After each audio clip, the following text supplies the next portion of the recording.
Good morning and welcome to the Caregiver Teleconnection. My name is Glenda Rogers and I'm going to be your facilitator for today's session with Dr. Tam Cummings. And I want to tell you just a little bit about her. Dr. Tam Cummings founded her company in 2009 with a mission to inspire, educate, and empower dementia caregivers. Now her professional gerontological practice in the Texas Hill Country is recognized as one of the leading educators of dementia caregivers and program design for dementia care nationally. Our sponsor for today's session is Vitas Healthcare, and you can see Oliver Calderon up there at the top, and he's going to tell us a little bit about Vitas. Oliver, welcome. Thank you very much, Glenda. So, many people, whenever they hear hospice, they instantly it gives them an emotional reaction of, it's the end of life. And what I want to say about Vitas Healthcare and hospice is that if hospice is brought up by your physician, it does not mean that it is the end of life. It's the beginning of the next stage of life where someone has had some type of functional decline. They're in a state of advanced illness, where they could need a little bit more support than what they may be getting at the moment. Some examples of that is, having conversations of what the goals of care would be. If there's a situation that happens in the middle of the night, does someone want to go to the emergency department, or does someone want to be taken care of at home? Do they need more frequent visits at home? And home can be, someone's actual home, or it can be an assisted living or a nursing home, wherever they may be. But the goal of hospice is not to take care of someone at their deathbed, at bedside there. We can certainly do that if it's a late referral, but what our goal is to support the family and the patient during that latter stage of advanced irreversible illness. And we do that in a few different ways. We have a care team that supports the family and patient. That includes nurses, social workers, bereavement caregivers. They can come out and do everything from help a caregiver give their loved one a bath or a shower. Nurses that can come out and adjust medications to address symptoms that may be present at that particular moment. And what we look for is really giving back as much quality of life as possible during that stage of life.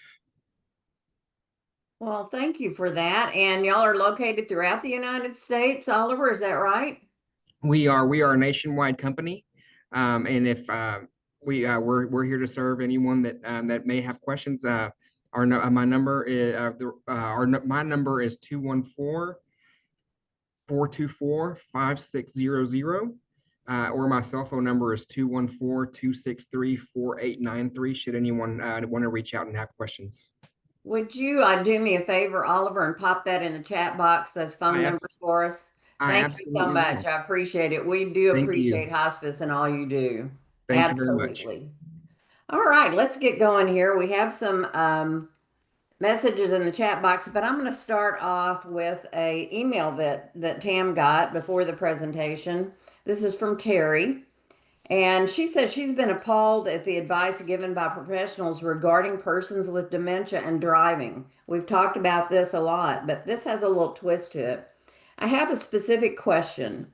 Can you explain what is happening in the brain, including specific areas of the brain that makes driving unaffected by symptoms of getting lost, forgetting to pay property taxes, short-term memory issues, confabulation, paranoia, slow processing, screening language, falling victim to financial fraud from obvious scammers, and forgetfulness?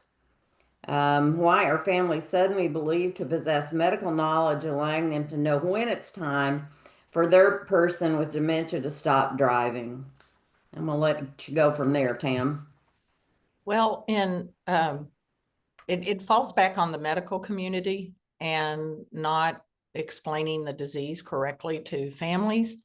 And it falls back to the states. We have some states where the person is given a diagnosis of dementia and the state driver's license department and the person is told your driving is now restricted. You don't have that privilege anymore. And it's because this physician understands, or the state understands, that this disease is terminal and it's affecting everything. And what happens, Glenda, is in Austin, you can actually get an order from the doctor to go to a hospital to be retrained in dementia, but how in the world can we retrain a brain that's dying? So it's a huge skip in logic to think that I can't remember to pay my property taxes, but I can somehow operate a 3,000-pound piece of equipment moving at 70 miles an hour. And yes, I can kill people. And yes, that happens every day in the United States. And I can tell you that when I drive in big cities on my way to the conference I'm speaking at, I watch the people all around me. Every day I see somebody with dementia behind a car. And when I was growing up, I grew up in a very rural area. And I remember that the neighbors became concerned on these ranches about one particular rancher. And so he was told he could only drive in and around a tiny place called Pearl, Texas. Hmm.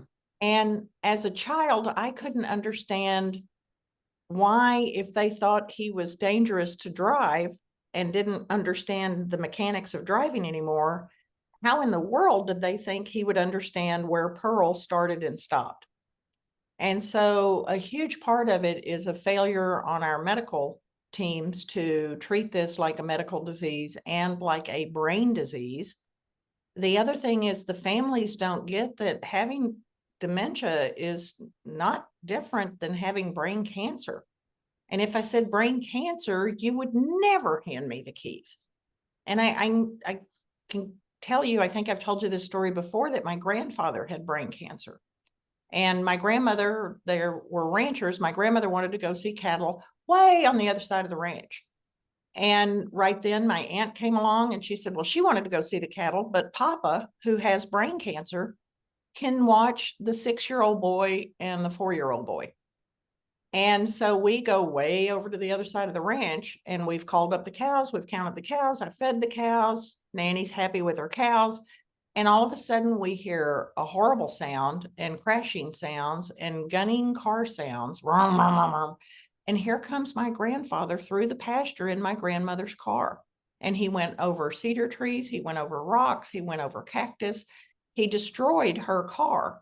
And in the back seat were 2 unbuckled little boys bouncing, yelling, go faster, Papa.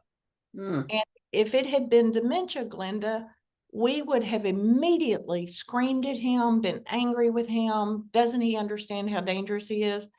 And instead the 3 of us looked at each other and thought, well, now we're just stupid because we put a person with brain damage. We left them at home thinking they'll be okay because they always were okay before. And so part of it is people not realizing all the mechanics it takes to actually drive a car. And Glenda, in normal aging, after the age of 70, the most common cause of accidental death among seniors is being T-boned at a stop sign or a red light because of the natural loss of this vision. I can't see. And a tendency to look left, look right, and go.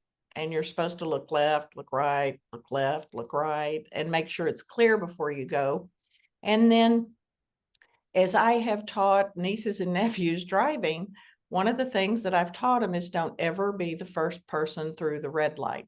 Mm. Let the other person go so you can call 911, because they get T-boned coming through red lights or running red lights because they don't recognize it's there. So the question to me made perfect sense. It's, how can a family say he can't do this, this, and this, which is not very complex, but yet can drive and navigate in traffic? And when this really began to hit national news, there was a couple in Temple, Texas, Glenda, and you may remember it. They left to go get gas and they found them 3 days later in Arkansas. Yeah, I do Because remember that. they got on I-35 and they would pull off and get gas, and then they couldn't figure out where to go and they just kept going north. And that sort of information happens all the time. So it goes back to the family is not taught what this disease means. They're not taught that this person isn't safe to drive the car. So many family caregivers, Glenda, are so exhausted. It's a battle they can't fight. Mm. And it's just easier to let him go. And what families don't realize is you don't want your final memory of your loved one to be that they killed people in a car crash. And yet I know of a building that has 3 women living in it, and every one of them only went to memory care in spite of reports to Adult Protective Services. They only went to memory care after they caused car accidents. And one of them caused a fatality, and her estate is being sued. So it's a failure of people to recognize that it's global brain damage. And to drive a car takes global brain function. You have to be able to see things three-dimensionally, judge speeds, understand and remember the rules of the road, and know how to drive a car. And that is simply lost.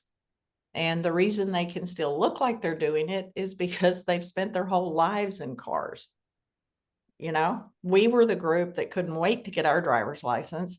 And I grew up on a ranch in Texas, so I've been driving since I was about 3, not operating the pedals. They'd put it in drive and you'd drive like this while they threw feed for the cattle out the back.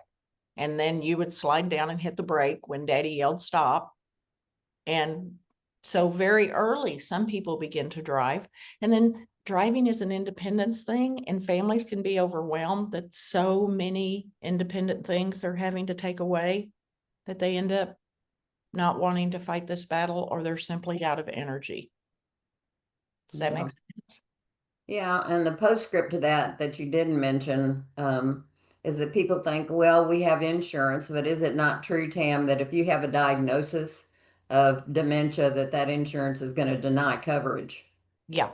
And so now all of a sudden you're being sued. And you have to realize we're seeing more lawsuits than ever because my generation hasn't saved money. And if we're not going to get it from inheritance, we're going to get it from suing. And so if you let your dementia person drive and they hit me, my company is going to sue you. And then I personally am going to sue you because you knowingly allowed a person with brain damage to drive. But Glenda, that goes back to the doctors doing their jobs. How many families actually understand the brain is dying? And how many families actually understand that at the end, these diseases are no different than a cancer in the brain that's destroying the brain? It's just that because you and I understand cancer better, and if one of us gets cancer, there's a whole set of meetings with doctors and specialists. But in dementia care, you can't even get your person properly diagnosed for a year to 16 months at current. True. So it's an important topic for Terry to be facing right now, but eventually it faces everybody. So that's why we wanted to talk about it today. Well, And let's jump. they can do really funny things about cars. I knew a retired colonel, and his daughter heard him in the middle of the night and got up, and he could see his truck sitting out the back door, but he didn't know which key went to his truck. So he just sat playing with the keys all night long, but he was mad about his truck. And then you can have somebody that we tell you to, well, disengage the vehicle, take the battery cables, take the battery cables off, take the spark plug cables off. And we've had people smart enough that they went and called their mechanic, and he came over to their house and said, oh, your battery's not connected. Let's fix that right up for you. And off down the road they go. And you'll notice the scrapes and bumps on the car, which the person driving the car will tell you that somebody at the local grocery store keeps hitting them. And the reality, it's your loved one that's hitting everything. So why families are not able to put together that if I'm not competent enough to handle my finances, I most certainly am not competent enough to handle a 3,000-pound machine that can go 100 miles an hour.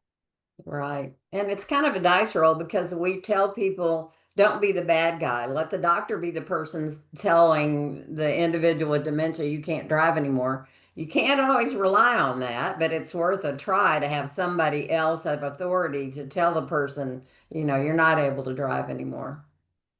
And that's, I think, part of the reason that doesn't happen, I've been giving this some thought, is so many of these diagnoses are made by primary care physicians, and God bless them, they do the bulk of care in our country. But I'm not sure they're really prepared to give people bad news. Yeah. Dementia is a terminal diagnosis and your loved one can no longer drive. And I'm not sure why that doesn't happen. But I just know that it doesn't. Yeah, it does not, absolutely not. Well, let's jump to the chat box. Anna's given us an update. She's one of our regular participants. She's just an update. Mom graduated from hospice, so good news, bad news. It was nice to have the extra eyes and visits and free respite each month, but back on my own again. Also, the facility I was going to place mom in full. It's full. And so we're now the fourth family on a waiting list. She was hoping for some respite break. Um, so my hopes for the good break with my sons and their families for Christmas are now likely gone, just rolling with the punches. Mm. So yesterday, the presentation that I gave was on the holidays. And so what I say to each of you, and I say it with all heartfelt kindness possible, you can change the holidays. You can say no and let them know now so they can make other plans. You can order it from a restaurant. You can go out to a restaurant. But what you have to remember is if this is going to end up with you doing Christmas like you did it when you were 40, and now you're older than that, and the kids are going to come over and they're going to destroy your house, and there's too much noise and too much going on, and then they go off and leave you with a mess to clean up. It's okay to say we're not doing Christmas this year, or we're going to do Christmas, but we're going to do it at your house, and we're only going to be there for a couple of hours. So you can change your holiday. Just let them know now. And same thing for Thanksgiving. Okay. And we have this social myth that we all love the holidays, and yet Christmas is the most stressful holiday that we have. And Thanksgiving is the holiday we're most likely to see all of our family. And Glenda and in my family, there's over 60 people in my immediate family. That's a lot of people to suddenly bring into a house of somebody with dementia, right? So you can change the holidays. It's okay to do it by FaceTime this year. It's okay to do it a day early or a day later. It's an okay thing to do. Okay, you don't have to have the holiday this year. You are in charge. You can make your own changes. And, it can actually cause you to have tremendous relief. You can have lunch delivered, have all your favorites, and you don't have to worry about all of it. And I Yeah. think that's something that a lot of times kids don't realize, your adult children don't realize, is how much stress it puts on you to get the house ready for Christmas. And a lady yesterday, Glenda, told me that she called her children together. She said, these are the Christmas ornaments. Pick out the ones that you made, pick out the ones that you want. And she said to them, from now on, we will have Christmas at one of your houses and we will come look at your Christmas trees. And she said, that's what they're going to do from this point forward. Yeah. So you can change. Yeah. I think just from the tone of Anna's message over here, I think it's more probably about the respite break that she was looking forward to. And I'm getting from her next message that her children are 3 states away, so that makes it even more difficult for her.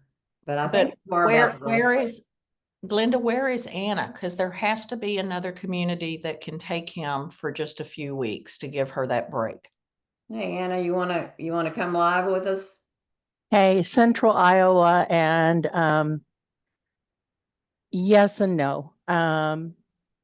It's very sporadic around here, and locations Is there a are. town you're near? I'm sorry. A town you're near?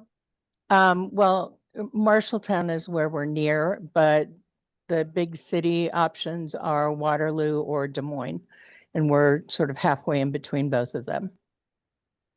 And in Marshalltown, the only place that does respite is this facility that I've used before that was going to be utilized. I am getting a couple of days break because I have a show. I'm a felt and fiber artist, so I have a show the weekend before Thanksgiving. And my aunt is going to have mom stay with her. But aside from Is- that, there's really nothing. Is there a chance, Anna, that your mother could be in assisted living while you're gone and not necessarily memory care? Is she Well, ambulatory? that's the place, that we did have a soft reservation for. But as I said, they got full over the summer, and I was Okay, so notified by the director, there's two different buildings I'm talking about. One is assisted living, one is right? memory. And this facility has both. And Yeah. mom has done assisted living, Right. and she's been okay so far, doing most of her ADLs. But they're full. They've got nothing They're full available in even memory, for they're respite. full in memory care as well. Yep. I'd keep my name on a waiting list, and then I would look Oh, at yeah. a community for respite care in Des Moines. The other thing that's frustrating is, gosh, probably a year, 18 months ago, I reached out to the Northeast Iowa Area Agency on Aging and was put on a waiting list for assistance, for support, respite, et cetera. And just a couple of months ago, I got a questionnaire saying, how did you enjoy your services from, such and such? I'm going, well, it would have been nice to have had those services. So I'm going to have to reconnect with them again and start the process all over. Mm, mm. So Iowa is not a good state, not for what we need here. Well, I think for your mental health, I think any place that you can find to place your loved one over a few weeks is going to be okay. Yeah, Mm. To the I'm, families, talk to the yep. families that are there, go in at Well, lunch, been unannounced, and go that way because you need the break and you need to go see your kiddos. yeah. I'm starting to think more creatively. I've been thinking creatively for quite a while. But yeah, this is just, one of those things that occurred, and I was sort of hit sideways with it. Siblings are not able to assist. They're all out of state. Two of them close enough that could, but choose not to. One that does when he can, but lives in North Carolina. So, it's making do with what I can. And I've got all the thoughts and prayers. But we need hands on the ground when we're in this situation. Mm-hmm. Oliver had a good suggestion, Anna. He said you might be able to find a group care home, which we know here in Texas is a personal care home that might be able to provide some services as well. Be worth a look if you haven't already. Yeah, I took note of that, and I'm going to add it to my list. Yeah, good. Good thought Well, there. hang in there and just keep thinking creatively. Anything else you want to share with Anna? No, I think it's great to look for a personal care home. Yeah, I do too. I think Good. that makes perfect sense. Thanks, Oliver. That was a good suggestion. You're Are welcome. you And there, Glenda? You're freezing occasionally. if I can also say that even though she's not on hospice I can't. anymore, the hospice maybe since they're familiar with her, they may be able to point her in the right direction as well. As far as some options where maybe hospice isn't responsible for setting that up, but they may be able to use their connections to get her in someplace. Okay, and we had I had a really good relationship with the hospice staff that we were working with. They were extraordinary, and I can reach out to them and do exactly that, ask them for ideas and possibilities. Yeah, it's great. Great. Thanks, Oliver. Thank you for your input for sure. Okay, let me see. I think that perhaps Dr. Tam was freezing up and she's left us, but she probably will rejoin us in just a moment. Let's see what Peggy has to say here. My husband, Daryl, and Peggy is one of our regular participants too, has been in a nursing home since June. All therapy stopped in September. So this is an end of life question. He's been completely bedbound and talking very little. He's eating well and drinking. Aspiration is minimal due to pureed foods and honey thick liquids. They're going to elevate him again for hospice, and this may be something, Oliver, that you can talk to too. He was diagnosed with FTD in 2011. That's been a long time. Wonder what kind of time frame we're looking at. Um, yeah, he's still eating and drinking, so that prolongs things, Peggy. I know you know this. And is hospice involved also with him? Let me see. Where are you, Peggy? I don't know, but I'm back. Oh, there Hey, you are. can you hear Okay, me? well, I was reading. I knew you was saying something about somebody freezing, so I figured you logged off and logged back on. I was reading Peggy's question about end of life, and her husband was diagnosed with FTD in 2011, and he's now bedbound. He's still eating and drinking, using pureed foods, etc. She's wondering what kind of time frame maybe that she's looking at end of life. Hi, Peggy. How long has he been in bed, Peggy? You're muted, Peggy. Unmute your microphone. Okay. There you He's go. been completely bedbound probably since the middle of September. And how old is he, Peggy? 60, he'll be 67 in January. Oh my God. And he's been, I'm sorry, bedbound for how long? Since about the middle of September, When is his birthday? January. Mm. Peggy, I'd say you're getting close to the end. Well, and they're supposed to come. I talked to the physician assistant yesterday, and they're supposed to come and evaluate him for hospice. I don't know what their criteria are, but so that's supposed to happen, I hope soon. Are you taking care of him at home? No. He's in the Oh, nursing home. He's okay, been in the nursing home since June when he had a bad fall. okay. He had fallen 3 or 4 times before that, but this was a really bad fall. He ended up in the hospital for Does he 2 seem weeks. to recognize you, Peggy? He does. He talks to me and he'll call me by name some. But some days he will say nothing, and then other days he will do his little script. He's got a little script, he says. Just Mhm. depends on the day. The other day I spent the whole entire morning trying to get him to talk. He would not say one syllable. Okay, And then they were Peggy, he can't say language. but So, then they were 5 minutes late bringing his lunch, and he said a complete sentence. He goes, "I would like something to eat." that's just the bizarre thing about dementia. So let me tell you the horrible thing I did when I was a young student. I was a social worker in a nursing home, and we had a lady who now we would know had Alzheimer's. And back Mhm. then we didn't know that much. We were still putting peg tubes in people's stomachs to feed them and try and keep them alive. We didn't understand that wasn't going to work. And Right. this lady would do the animal in the cage. She would pull herself by her wheelchair and the handrails around the entire building, and the building was the size of a city block.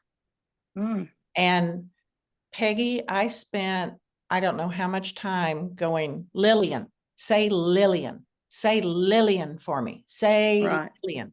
And every Right. day she'd go Lillian. And I would think, oh my gosh, I've done something so good. And then one day it dawned on me the torture I put that poor woman's brain through. Right. If he speaks, he speaks. If he doesn't, don't get yourself flustered. You continue Okay. to use your pleasant tone of voice. Talk to him, tell him everything you're doing, tell him what's going on with the kids. Talk to him like he's there, because we don't know what part he is able to get. And then every now and then you get a blessing of a sentence. Well, let me ask you this question. I wonder, like, I know his language is gone, but I don't know what goes on in their thought processes, because every once in a while, like the other day, he just out of the blue, he said, "I had a big problem." And this was totally impromptu. I wasn't trying to get him to talk. He just looked at me and he said, "I had a big problem." I thought he was talking about the disease. I said, "What problem, Daryl?" And he goes, "I was fired." And he was fired right before he got his dementia diagnosis. Mm-hmm. And it devastated him because he had never been fired. Anyway, I'm like, does he? Peggy, you know that you could form a national group of men in their 60s who develop a dementia and get fired, and nobody realizes it's brain disease that they're watching. Oh, yeah, yeah, I do. But does he apparently still remembers that and apparently still No, bothers him. okay, you and I remember things, they have a flash and then it's gone again because the Okay. connectivity is not there. Okay. I thought, does he just lay there and think about shit like No, that? that we think about it more like they're beginning to go inside themselves. And based on what you're saying and when his birthday is coming, it sounds like he's close to the end. When we're on pureed food and bed bound, it means he's getting good care, that he's bed bound because they've done a good job or he wouldn't have gotten that far. But he's at the very end of the disease. So use your DBAT. And if you don't have an itty bitty dementia book, go to my website and scroll down to the tool section. Yeah. In stages 5, 6, and 7, and he's in 7. At the end of each of those stages, I've wrote, these are the things you need to watch for the end of life. And Okay. looking at his cycle of life, and 80% of us die in our cycle of life, he's moving into that cycle and you're seeing this change. And that makes sense. And then, Peggy, I don't know how to explain it, but I have seen people who are nonverbal in their final breath tell their loved one, I love you. And Mm. you name. So I hope you get that too. Well, he did one day not too long ago. He said, "Thank you." And I said, "Thank you for what?" And he said, "For marrying." Mm. Mm. That's one you need to write down. Yeah.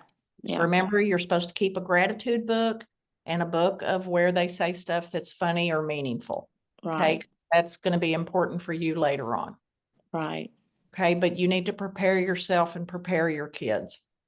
Yeah. Okay. I am. And I just all the way recently, down the journey. I had a big battle, not a battle, but my daughter did not want to sign the DNR paper, did not want me to sign the DNR papers, but I did. And she said, "Well, it's okay," but I could tell it really wasn't okay with Okay. So her. here's what it means. A DNR means if I die, you let me die. Right. That's all it means. That's what I told her. And if his heart stops and they do CPR, they will break ribs. He'll be put on a ventilator, and in 3 days, they'll tell you to turn him off, which makes you feel like you killed him. That's And what I told her. your daughter needs to understand when they do CPR, CPR is very aggressive. When they do CPR on people with dementia, it only delays death by a few days. My mother said you could hide under the bed, but God still sees your big toe sticking out.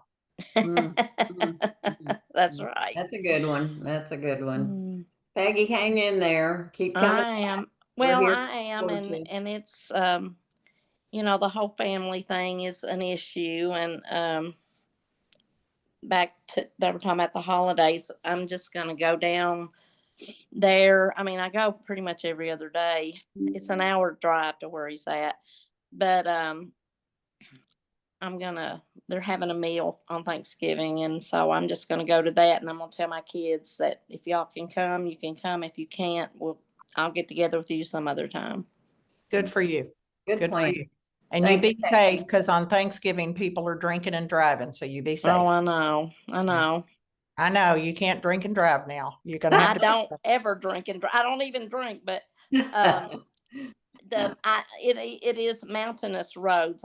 live in eastern Kentucky, and so yeah, it's a beautiful drive down there. But he's in a nursing home right down by the Cumberland Gap, so the scenery is absolutely gorgeous. So Peggy, enjoy the scenery. I do. Remember to breathe, okay? Because we tend to hold our breath when we get anxious. And go there and enjoy Thanksgiving with him. Okay. Thanks, Peggy. We wish you well for sure. Thank you. I appreciate you all. Y'all are a great support. Keeping you in our prayers, girl. Thank you. Thank you. Okay, moving on. Catherine, and I don't know that anybody's ever asked this before. My mom randomly throws up. Is this related at all to dementia?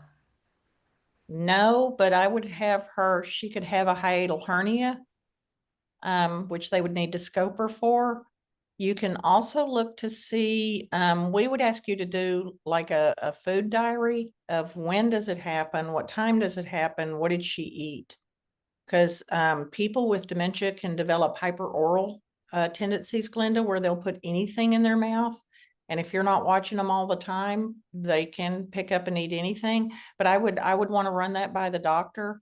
Having random bouts of nausea usually indicates ulcer. And if there's an ulcer and it's bleeding, the stool will be black and sticky and tarry looking because that's what blood looks like as it goes through the system.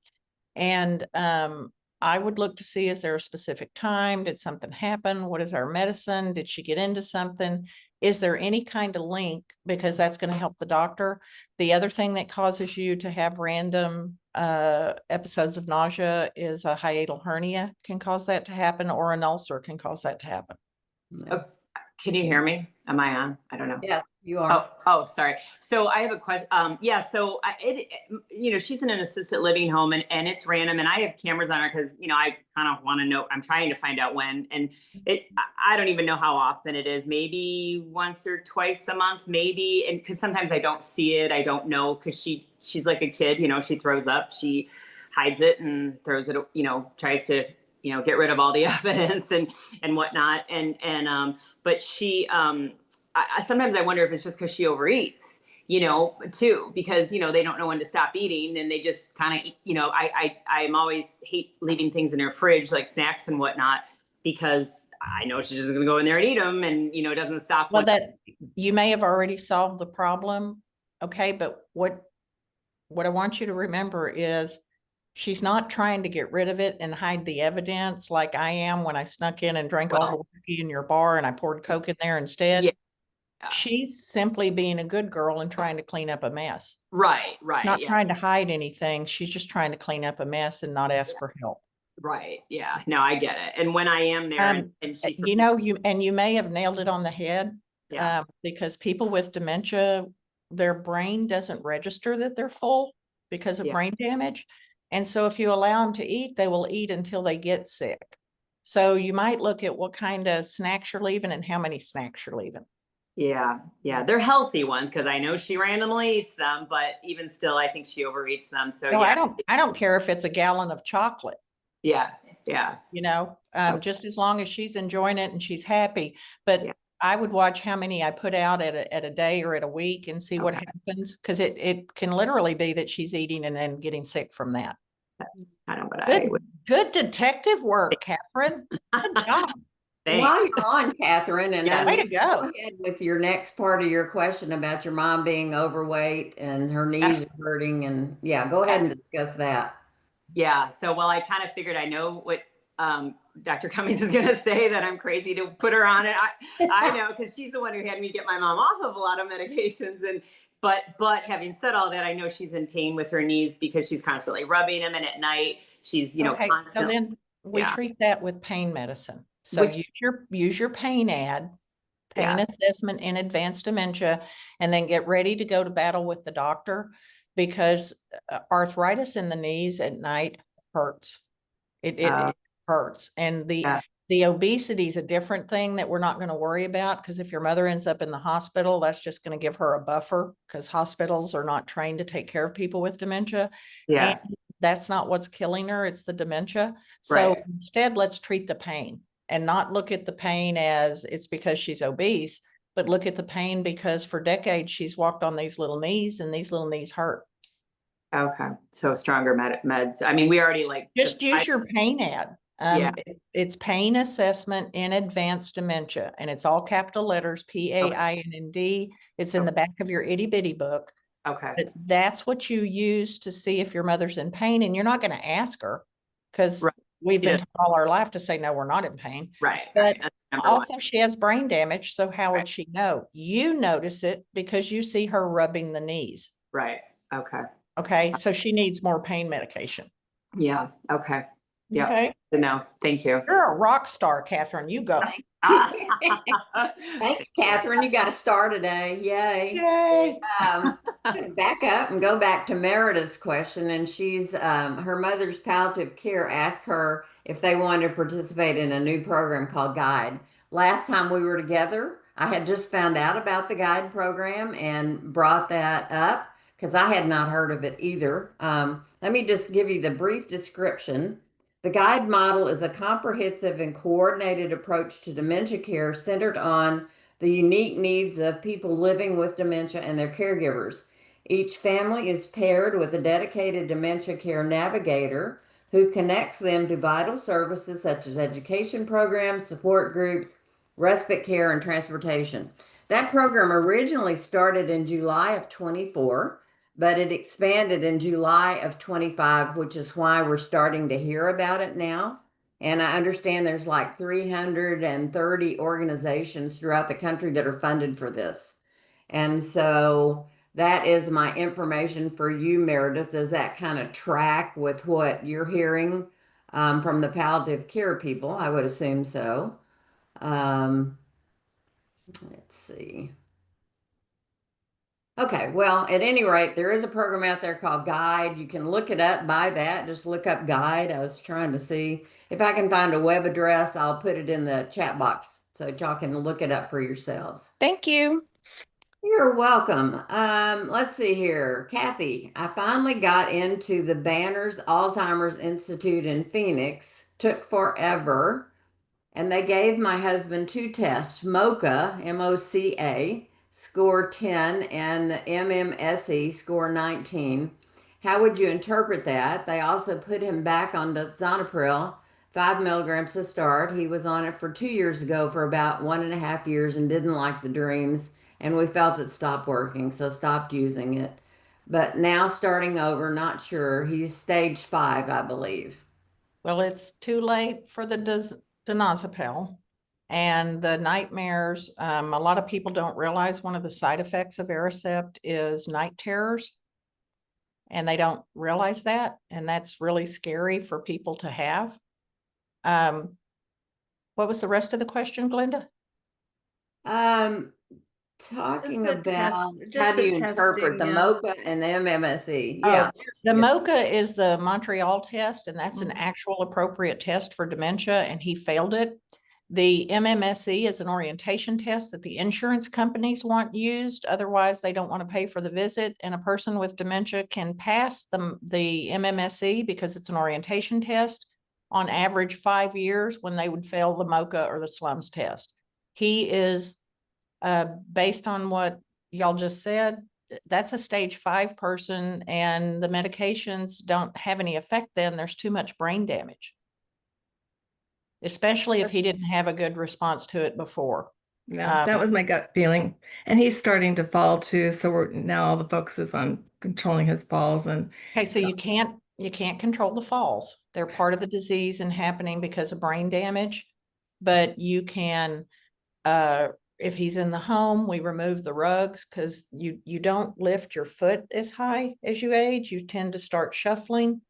Okay, and once they start shuffling, then the falls begin to happen right and left. You can look at arranging your furniture, Kathy, so he can use it to help him. It provides sort of a banister to walk down. I've seen people move their couches so they can walk down by the couch. okay, yeah. Bathrooms and kitchens are the most common places for fall because they're slick, wet surfaces and they usually have rugs in them.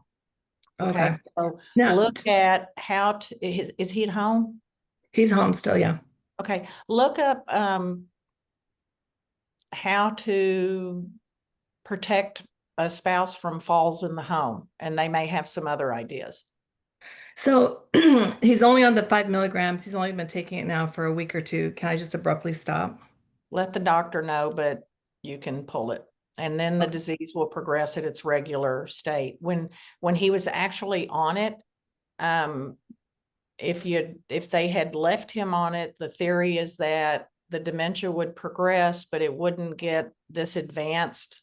But night terrors are horrible things. Yeah.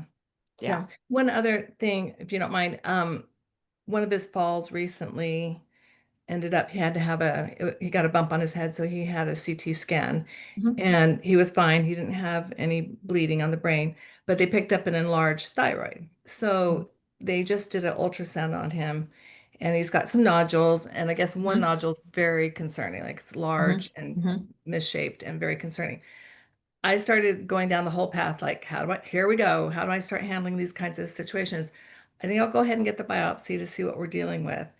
If by chance it's cancerous, I'm assuming I would do nothing Well, because no, actually, the surgery for that's really quick, and they Okay. get it out of there, and they're only under anesthesia for a very small amount of time. But you would not believe all the things the thyroid does. Like, he may not be able to close his hands. The thyroid can cause stumbling before it would have begun otherwise. I mean, it does so many things in the body.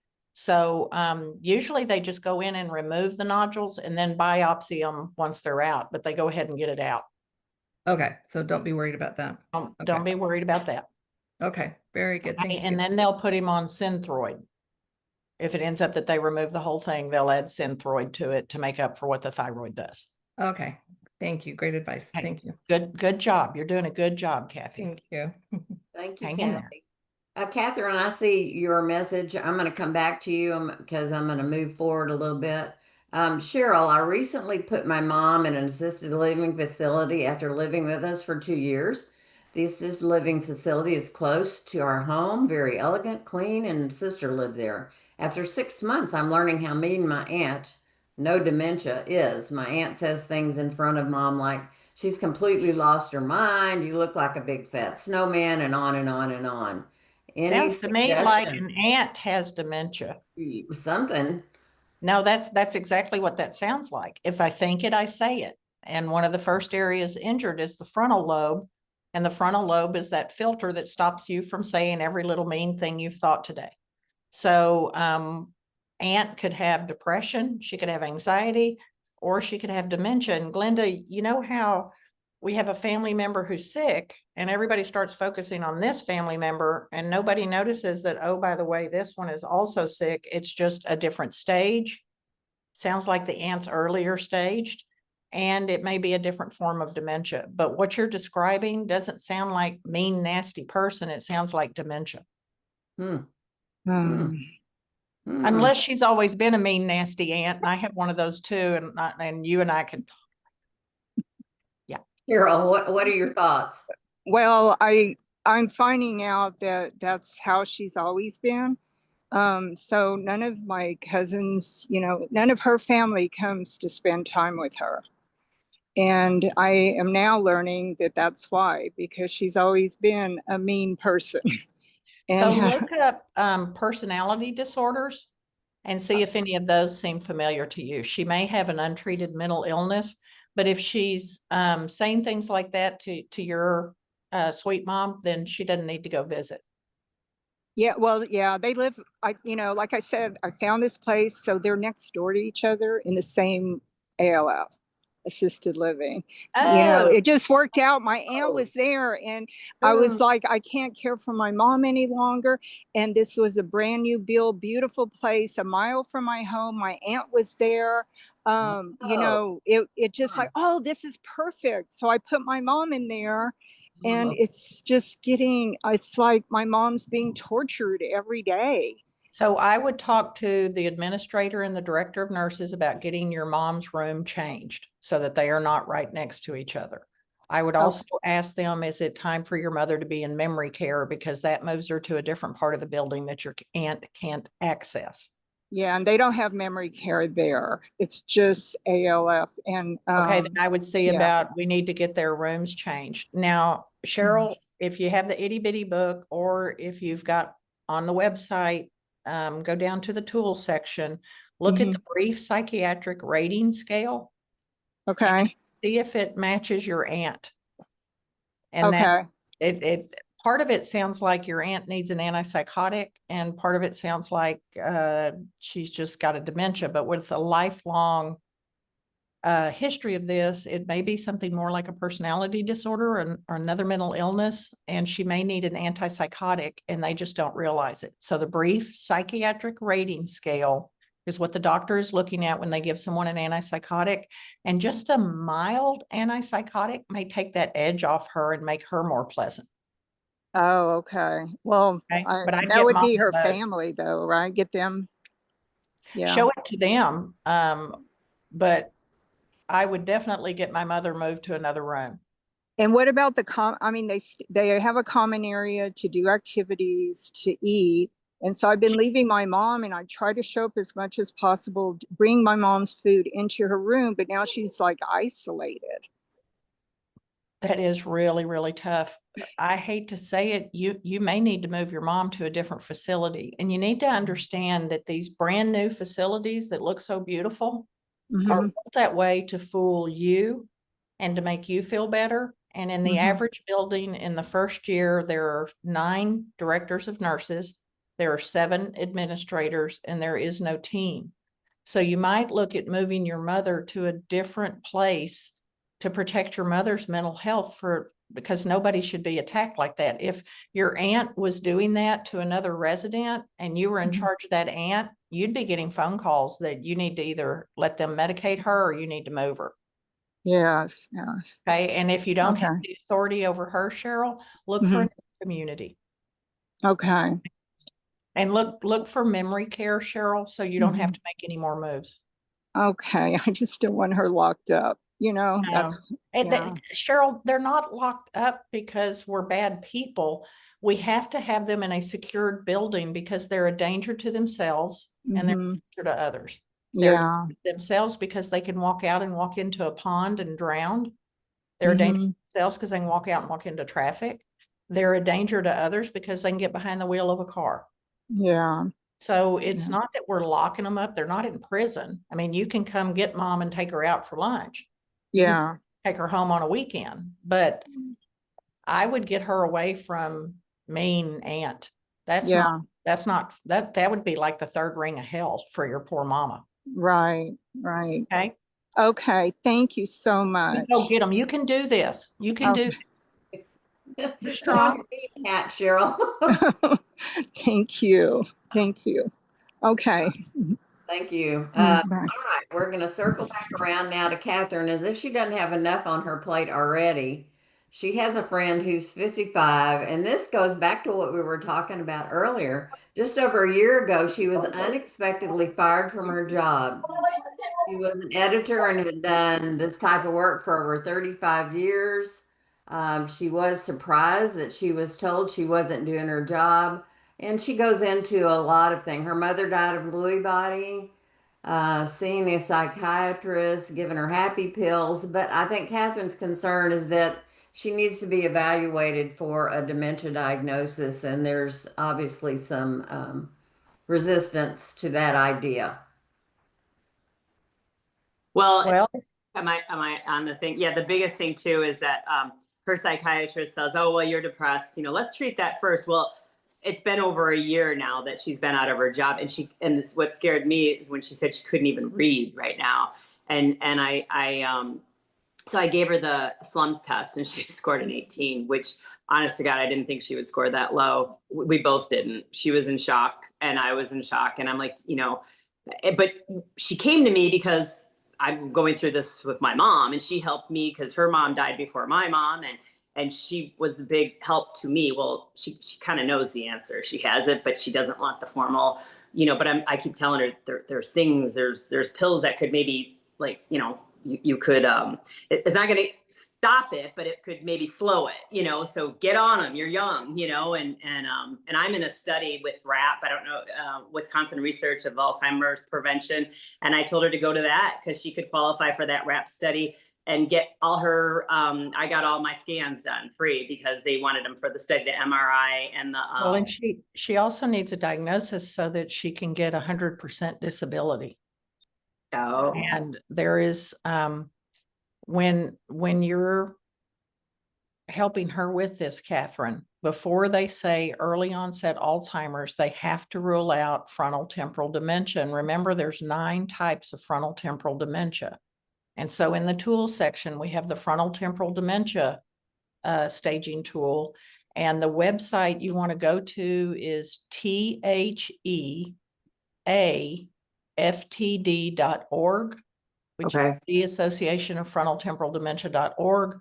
Click on in the left-hand corner, click on what is FTD, and then read what each one of them looks like, and you'll be able to put your finger on the one it is. Okay. And a lot of times she's more likely to have an FTD because it's a higher number of people that would have frontal temporal dementia than early onset Alzheimer's. Okay. They first have to rule out FTD, but if you're not a specialist, who actually work with this, then they may say early onset Alzheimer's and nobody realizes that there's medicines she needs that are different than Alzheimer's medicines. And finances need to get prepared because at 55, this is going to be very, very aggressive. Mm. Okay, but she's got to get the diagnosis so she can then get the disability. And would you call the Area Agency on Aging to help you get that disability, Glenda, or would you go to the Social Security? Or No, I think she'd go to the Area Agency on Aging, and perhaps the benefits counselor there can direct her. I'd start there anyway. Yeah. okay, Yeah. so the federal government's Bureau for Aging is the Area Agency on Aging. It's part of your Council of Governments, and they're the experts on everything in your area. And they are in every corner of the US. Yes, they are. Okay, but yeah, I just, I said your psychiatrist is doing you a disservice by just treating the depression. I'm like, we're a little Well, bit. technically your psychiatrist may be breaking the law by treating someone who's not benefiting from the treatment. Wow. Okay, and the psychiatrist is not a specialty in dementia. Okay. Okay. Yeah. Makes sense. Yeah. Wow. Okay. Yeah, thank you. Because hopefully I'll have her and her husband watch this segment later, and it will help because yeah, she has to, she's so young. Yeah, and people very early in the disease will say, something's wrong with my brain. And you say, great, let's go to the doctor. We'll figure this out. And they go, we'll work on it later. Okay. Yeah. Yeah. And Peggy gave some input there. She said their neurologist got her husband on disability almost immediately once Yeah. they have the diagnosis. They should be able to do Yeah. this. Yeah, and then Teresa added, and this is true of area agencies on aging. Also, they are located with aging and disability resource centers. So that's another terminology. Teresa reminded me of that. We didn't have those when I was the director of the area agency on aging, but I know they do now. They've kind of combined services. So if you don't find it under the area agency on aging, look at Aging and Disability Resource Center. And they have a specialist. That's wonderful. Wonderful, wonderful. Great. Thank you. Appreciate it. No more comments. Anybody have something on their mind that they want to talk about? Ask Tam questions. Wait a minute. Somebody just did. Because I asked her if no needed a lawyer. No, I'll be your lawyer. Oh boy. Yeah. Okay. No, you don't have to have a lawyer to get on disability. Sometimes people do hire lawyers, because it's an iffy situation. But once you have a diagnosis on this one, I would think not. But yeah, I could be wrong. I could be wrong. Oh, Glenda, you haven't been wrong since 1970, and it was only for a few seconds. So we don't count you as being wrong. Right. Well, nobody else has anything going on. That's terrific. It means we're helping some, Tam. Yes, go ahead, Anne. It was just an observation. My husband's in a nursing home and very content. He's fitted in really well. The staff are brilliant. But one day when I went in, he was still at the breakfast table, but in what you might call conversation with another of the residents. And one of them would say something that made no sense while the other one listened. And then they swapped over and he would say something which didn't make any sense while she listened. And this sort of went, I just drew up a chair and listened. And I was quite fascinated by that. They seemed quite happy, although neither of them seemed to know what the other was saying. Yeah, but they were using their social skills and just being social with another human. Yeah, and I wondered as well whether it was somebody was listening to them. I don't know. What do you mean? Yeah. Oh, it's fascinating how well they interact sometimes.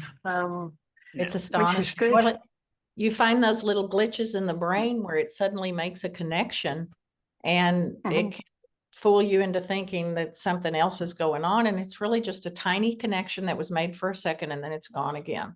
And a lot of times you see it either in movement or in language. Somebody suddenly says something, almost makes sense, because you love them, you can make yourself believe it did make sense. But it's just weird glitches that happen in the brain. Your mom. Don't use my How mom. pleasant if they were having a happy conversation. Yeah, yeah. Okay, thanks, Ann. Steph, you have your hand up. Go ahead. I see you've also put something in the chat box there. Yeah, I started writing something and I thought I would just like wait and talk to Sure, them. sure. So what I have in the chat box, my husband was diagnosed just over 5 years ago with PPA FTD. And he's a retired radiologist who sort of knew something was wrong, self-referred for screening. And, here he would have read all the scans if he was in his right mind. And so it was about July of 2020 when he was diagnosed, and he was doing, I was watching decline marking things and such. And it was about a year ago that he moved into memory care community. And he's in a really good place. I'm so lucky. It is less than 2 miles from my house. I can be there in 5 to 7 minutes. He's very well cared for. He started there for drop-in care. And they have nursing staff 24/7. He's totally dependent on them for all physical care at this point. And he's liked because he doesn't cause any trouble. He stopped speaking and became incontinent right about the time that he transitioned a year ago, and that was at my kids' urging. They called to make one of my sons called to make an appointment to see me, and I thought it was to talk about year-end finances, and it turned out when I opened the door, younger brother was there too. And I'm like, why aren't you at school? He's a teacher. And then they came in, pull up cell phone, little brother in DC gets called up. And Mom, it's time to move, Dad. And they saw what I was going through. And he's already attending this community for drop-in. And they could see the toll it was already taking on me. Like with PPA, he had what I just called hyperorality. I've been following Dr. Tam for quite a few years online and to educate myself. And with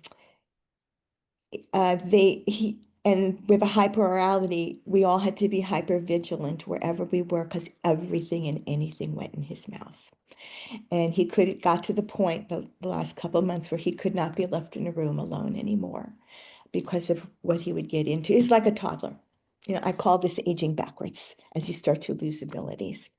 And my concern right now is I really think he's at stage 6, 7. He is totally dependent on care for everything. He can't dress. He has lost joint mobility. So even getting him out of clothes and things are a challenge. So I'm making sure I have like zippered sweatshirts instead of overhead sweatshirts for him. And Is I he got out. flexing, Steph? Is he what? Flexing?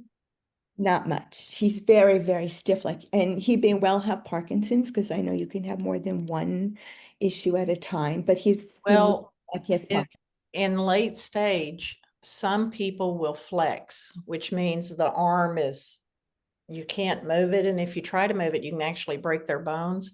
So the zip up things, everything that you're doing is great. Your kids had an intervention, and I'm so proud of your kids, and they get gold stars. Mhm. But you're doing a great job. You really are. You're thinking out of the box. And Training. sounds, Like training, and I think that's where it comes from. if he's not bedbound, he's definitely stage 6. Okay. Yeah, he's not bedbound yet. Okay. And what you want to make sure is that nobody tries to straighten out a flexed arm because they can break all the bones in it. Okay. So some people just flex up and you got to let that go. well, you want to use a good lotion on him, warm it up before you rub it on his skin. But you just don't want to try to make those limbs go back to where they should be. It's just part of the disease, and there's such a high risk of breaking them. Well, that's why I'm conscious about getting. Well, he's in extra large. He's put on 30 pounds since he's been there. That's okay. We feed them a lot when we get them in buildings because later on in this stage, it's all going to come off. Right, right. And he was hospitalized in August for like 8 days. They called me because he'd lost his breakfast outside on the patio and they thought he might have had some blood in what came up. And when I brought him in, and the little bit I know about medicine, I'm thinking he's going to need a CT scan, not an X-ray. So I'm going to bring him to the ER. And they found more concerning was that his lungs were full of blood clots. So then they Oh, had to goodness. decide, well, we were going to put him on some, he needed to be on a blood thinner or heparin because of the blood clots. But if there was a suspicious GI bleed, they couldn't put him on heparin. So they consulted with cardiology and they said they had to take care of the blood clots first. So he's in like for 8 days. And And Steph, if you throw up blood, it's not red. It looks like coffee grounds. that's what they said. That's what they said. They said Okay. what came up looked like coffee grounds. Bless his heart. And Bless that was why they called me right away. So I went and, brought him. And it took me 4 minutes to get to the hospital from where I live. And at this point, I'm keeping a close eye on him. He's moving is very hard for him. He's very stiff. So when I go down to visit, I make sure I take him on walk around the building to get him moving. I think it was And did you say he has FTD? yes, PPA? PPA, FTD. You might look at the movement disorders Mhm. for FTD, and please don't take him for walks around the building because that's not fun anymore. And Okay. when he falls on concrete. Oh, no, Or it's inside. one of We're the buildings I've been to, he falls on gravel, and isn't that fun to pick out of someone's No, skin? I keep him inside because last March he did fall one side when we were outside and we on the grass and he was bundled up in his down coat. And when Yeah. my kids about that, I said, Mom, you can't take him outside for walks. Yeah, you can't, if you want to take a walk with him around in the building, do a wheelchair. Okay. Because walking, when we continue to think that they should walk because they've always walked and then they should, and we try to force them to walk, it puts a tremendous amount of stress on them because they can't figure out what to do. Well, he can do that, but I don't want to push him past what he's not made. It will be hard for him. The reason I was walking was to get his muscles moving and to maybe help the blood circulation because of the blood clots. And we just do a few laps around the inside of the building. Yeah, let's not be lapping. And ask the physical therapist to show you how to do range of motion exercises with him, Steph. That'll be better for him and much safer. Okay. And that way we know that a physical therapist is looking at him to see what you can move and what you can't move. But you don't want to continue to walk someone when what they really need is just range of motion. Okay. Okay. So the walking isn't going to help much in terms of the blood clots. No, ma'am, it increases his fall risk, and his fall risk means more likelihood of breaking something or hitting his head. Right. So the range of motion is what we do. And fortunately, he's not fallen except for that time we were outside, and I'm not sure because we were in the grass. Maybe he could have stepped in a hole, a rock, or something. Well, But PPA people are usually very pleasant. We don't see the behaviors in them. correct. They also tend to be very highly educated people, and a lot of times people who made a living speaking, attorneys, doctors, teachers. Yes, he did, and he did a lot of talks and a lot of presentations. Yeah, so it's a weird thing to me that we see that, but yeah, I do range of motion, and I thank the world of y'all. I'll keep you in my prayers during the holidays. Remember, you don't have to do the holidays. I just have to go. You can reach out to me. Who is it? Cheryl Lori, just send me a note and I'll tell you what your answer to your question. Exactly. That's why I put it on there. I knew we were running out of time. And so Tam's contact information is in the chat box for you. So use that. She will actually answer you. You see that our survey has popped up. And so take the couple of seconds as we finish up here to fill in that information for us. It does help us in planning for future sessions. And let's see, we are in November. So we will be back in January. Bye, Tam. Be safe. Talk to you soon. Thanks, y'all too. Yeah. So we'll Call be if back in anybody January. needs anything. Yeah, I will. We'll be back with you in January, and it's usually that first Wednesday. So look at the Caregiver Teleconnection website. Oliver, thank you for being with us today and for sponsoring our session. He had some good input for us. I may pop back since we do have a moment, Oliver, if you're willing. Absolutely. Uh, Peggy had wanted to know, what will hospice do in a nursing home situation? Typically, and that varies from patient to patient, on what needs to be done.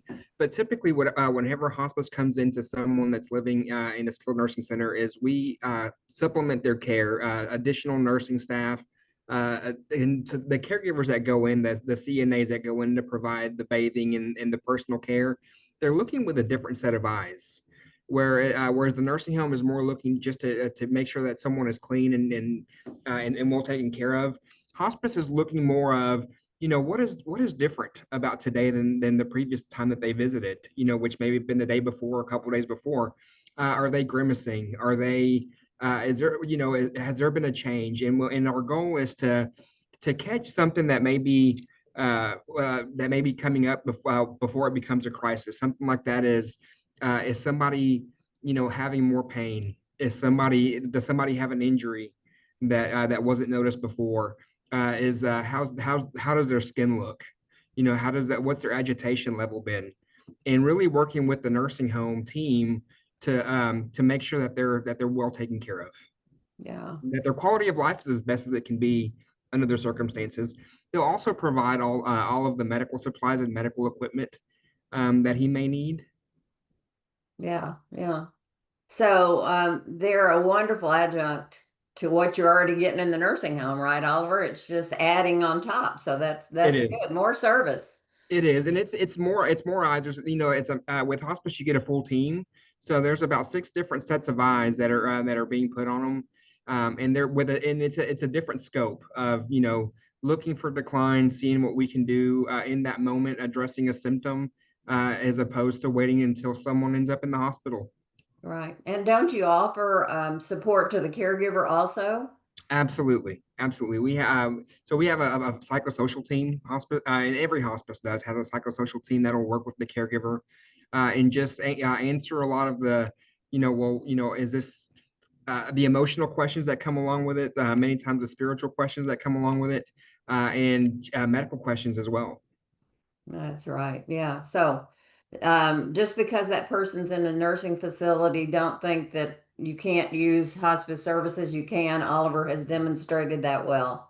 So always rely on them. Get an assessment. It doesn't cost anything, and you It can doesn't. find out one way or the other if you qualify for that. It doesn't, and really, you don't even need permission to reach out to hospice. Many times it's led by a physician that recommends a hospice or a nurse, but at any time a family member can call hospice, explain what's going on, and they'll come out and do an educational visit or do and give you an idea of if they think that somebody might qualify. To do an assessment, we can get in touch with their physician and get an order to do that. But get calling to get information and get that process started, anybody can do. Yeah, for sure. I know I was a hospice volunteer for a while, and it was something just as simple. And this was a patient that was in a nursing home also. And I would just go in and read to them. Mhm. And that gave the caregiver a little break, just a tiny break. I wasn't doing anything that important, but they could take a break, go out to coffee, go somewhere if they were somebody that was spending a lot of Right, time in that facility. So right. I think it's a wonderful service. I hope you'll take advantage of it. Well, all righty. It's 11:15. I'll see y'all again in January. In the meantime, be good to yourself. Remember what Tam said about the holidays. It can be so stressful. Um, make it look like what you need it to look like, not what family members or anybody else, their expectations, they have to manage those. You need to manage your own. And we will see you in January. Be safe. We pray for you. We're here for you. Keep coming back. All right, everybody. Bye bye. Thank you for being with us.